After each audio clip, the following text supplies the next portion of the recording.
In today's episode of Sketchbook to iPad, we are going to complete this illustration on a new layer. I'm going to start inking using the drawing brush. It has a little bit of texture and is pressure sensitive, because of which we can get line variation based on the pressure we apply. It not only elevates the process of inking but also elevates the final look.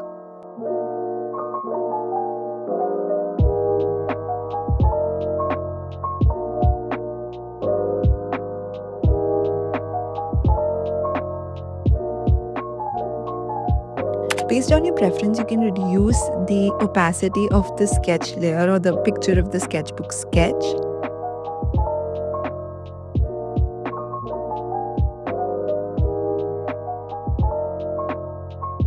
On a new layer, I'm going to use a different variant of the drawing brush, basically with lower streamline, to add these scribbles, kind of coloring to give a lot of texture for the hand-drawn vibe. Adding a new layer below the line art using Eagle Hawk brush to add color. And I quickly realized that we have not added the details in the leaf next to this flower, so we are going to do that right now. This Eagle Hawk brush, I changed the color dynamic setting, increased the stroke jitter a little bit, because of which every time I lift the Apple Pencil, we get a different hue. It's fun to color this way. With very low effort, you can get a lot of variation and different color hues.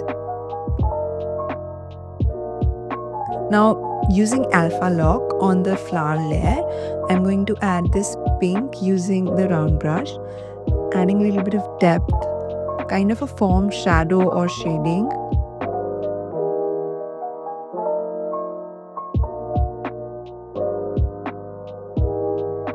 Petals which are behind other petals.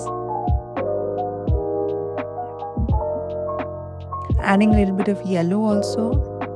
Now on a new layer, I am going to select this blue shade and we are going to add the background. I was thinking to color fill, but I got a new idea. So instead of the complete background blue, we can create this rectangle, fixing the edges because the color drop threshold wasn't great, especially with this kind of a brush where the opacity is lower. Increasing the saturation of the flower color layer. So this is the benefit of having different colors on different layers. And on the leaves layer, using Alpha Lock, I'm going to add a little bit of blue so that it matches with the background. A little hint of blue with low pressure. On a new layer, changing the blend mode to soft light using black round brush, I'm going to add even more details. So where there's overlapping, we are going to deepen the shadow. Adding shading on the leaves. Slowly and gradually reducing the pressure. On a new layer, changing the blend mode to multiply using a purple shade to add the cast shadow, basically the shadow from the object above the other object, and also around the petals a little bit.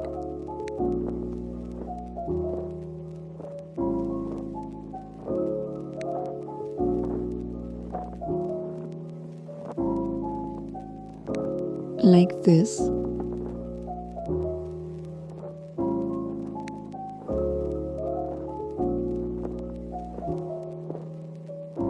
On white also the multiply blend mode works.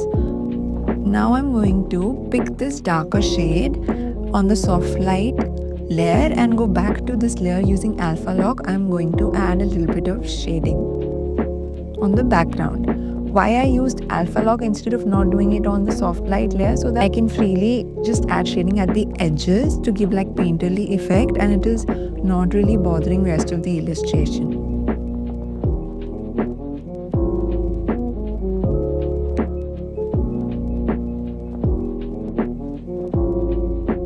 Applying more pressure near the edges and reducing and softening it. Again going with the second round, even more darker near the edges, and then we start from the corners as well. This is a trick to give painterly vibe to your digital illustrations.